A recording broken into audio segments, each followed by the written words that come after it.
Alright guys, so today we're going to be going over an updated build for Gley when it comes to the Axion Plains. Now transparently, not a lot has changed between the last build and this build, but we did make a couple minor tweaks to make it function just a little bit better out on the plains, while still allowing you to take this build in and take out Colossus. But having said all that guys, let's go ahead and hop into the video.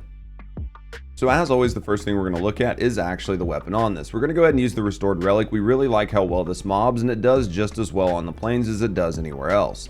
For the cores on this weapon, we're going to go ahead and go with 3 fire rate cores and 2 chill attack cores. You can put whatever element style you want on here, but I just left chill attack for void erosion 10. When it comes to the roll down bottom, we are going to go ahead and use chill attack, explosive attack, multi-hit damage, and multi-hit chance just to round this weapon out and make those multi-hits feel just a little bit better. When it comes to the roll on the weapon, this is what we're going to do. We're really going to build into that multi-hit and that multi-hit fantasy. Outside of that, we're going to raise the weapon's base damage just a little bit. And we're going to add a little bit of chill on here just to round the gun off. So for our burnout weapon, we do still like the last dagger. This one is made a little bit more specifically than Gley than our normal general use last dagger. So for that, we're going to put 2 fire rate on here, 2 firearm attack, and 1 chill attack core. And when it comes to the roll down bottom, we're actually going to go with 1 firearm attack, 1 chill attack, 1 weak point attack, and 1 critical hit damage.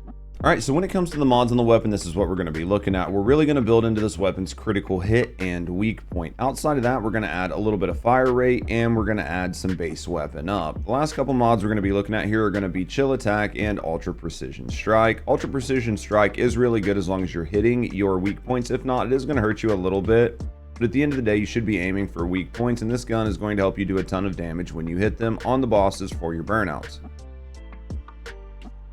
For the reactor on this build, it doesn't matter what type or kind you go with. None of that's going to matter because you're not actually using skills, so you can realistically put on any reactor you want. The important part on this reactor is to have duration up and cooldown down and to have both of them maxed. That way we can get 100% uptime on our unlimited ammo. Other than that, realistically, doesn't matter what you put on here. So don't worry about making something custom for Gley if you have something that somebody else already uses. When it comes to the components here, I would use the 2-piece firebrand and the 2-piece shell crusher. Make sure you're using them in the exact same slots we are. This is going to ensure you get the right skill distribution or the right stat distribution, which is realistically most important. We've had a couple builds here recently where I think people have not been putting them on in the order where I say, and for some builds it actually does matter. So make sure you're putting them on in the order that we show on the screen.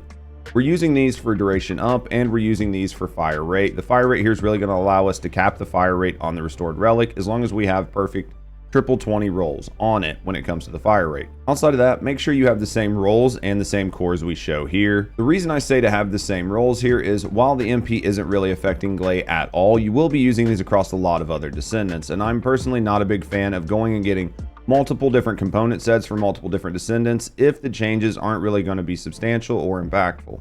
To me, changing these out to be something that is very hyper focused or specific for Gley is not going to add anything to the build, and it's just going to cause you to do unnecessary farming.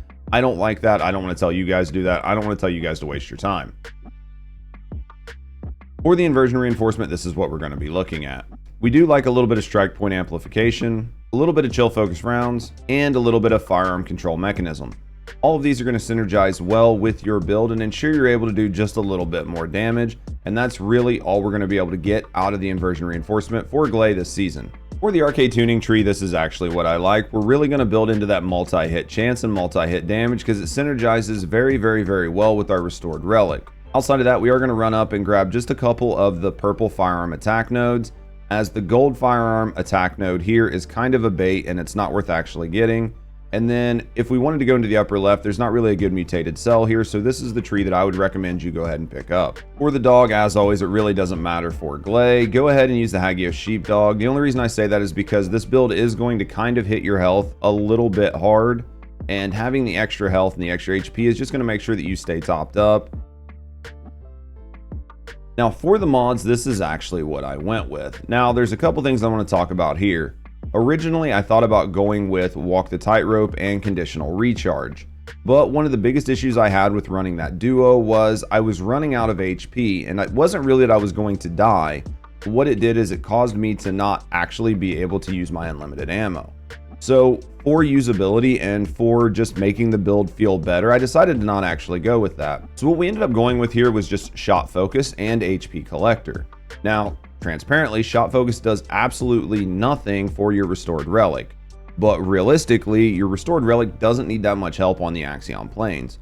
So where Shot Focus is going to help you is going to be with your last Dagger when it comes time to kill bosses. Now, HP Collector, the reason we're putting this on here is because it's going to help refill our HP every time we kill things.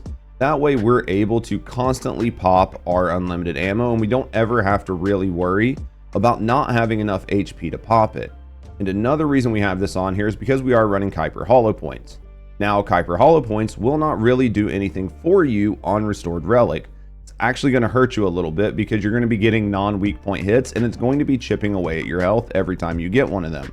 But because we have HP Collector on here, it actually gets rid of all the negatives for that. That way you can build up a bunch of stacks of this non-hitting weak point damage. That way when the bosses show up, you actually have a bunch of additional damage already pre-stacked up to help you burn through that first phase. So that is what we did, and that was the synergy we went with this build. Outside of that, everything on here is just HP and quality of life and cooldown and duration to make sure that we can keep 100% uptime on our 4. One last thing I do want to say here, I did not go with Predator Instinct on this build. The reason I didn't go with Predator Instinct is because to realistically get benefits out of Predator Instinct, you need to hold your trigger down for a very extended period of time. And most of the time in the plains and in general mobbing content, you are not going to be holding your trigger down for an insanely long time. You're going to be popping off dozen shots, couple dozen shots, maybe 2 or 3 seconds worth of shots, and then you're going to be letting off your trigger to reposition or to grapple or to move around. So I actually just went ahead and left this mod off. That way you're not really hurting your damage in those small damage windows. So when it comes to how to use this build is actually very easy to use and it's not going to require a lot of explanation. All you're going to want to do is just start a battle and pop your frenzy. Once you have your frenzy up, just use your Restored Relic to kill everything in sight. The main thing here is just use your Restored Relic, move around the battlefield and just shoot everything. The only time it's really going to change is if some of the field bosses or some of the end of match bosses show up. When that happens, just go ahead and swap over to your Restored Relic really quick and aim for their weak points just to shred them off. After that, swap back to your Restored Relic and go back to General Ad Clear. When it comes to the final boss, again, it's the same thing. When the final boss shows up, swap out to your Restored Relic. You'll probably have a bunch of hollow point stacks already set up. Pop your unlimited ammo, just aim for the weak point and burn this boss out super quick. Afterwards, when it spawns back in, you can either aim for the weak points if they're available, or if not, you can consider using your Restored Relic just to pop in a bunch of shots to help get that armor off while still building up your Kuiper Hollow Point rounds. Then when the boss's armor breaks, go ahead and pop back over to your last Dagger, aim for his weak points and burn him out again. The last thing I want to show you is that this build still is able to boss. I went ahead and summoned the Infernal Walker, which was the Abyss Colossus a few seasons ago. And as you can see here with this build, we were able to easily shred an Abyss Colossus, no problem. The only thing you'll need to do for most Colossus when you take this build in to go burn them out is go into your Inversion reinforcement and switch your attribute rounds over to whatever the Colossus is weak to. And then do the same thing in your last Dagger, swap out your chill for whatever attribute the enemy is weak to. This should allow you to burn out almost every Colossus there is in the game up to very specific Abyss Colossus, in which case you will have to make a little bit more of a tweak to her build, but for the most part, you'll be using Specialized Descendants to take those out. I just wanted to show you that this Gley can farm Abyss bosses, as well as all the other content in the game the way it's currently set up. Alright guys, and that's it. That's everything you need to know about Gley. There really wasn't much of a change from her previous builds to her current builds, but I did want to go ahead and update it for Season 3. That way you guys weren't using a build guide that might have been, just maybe even a month out of date with some of the changes that came with the season.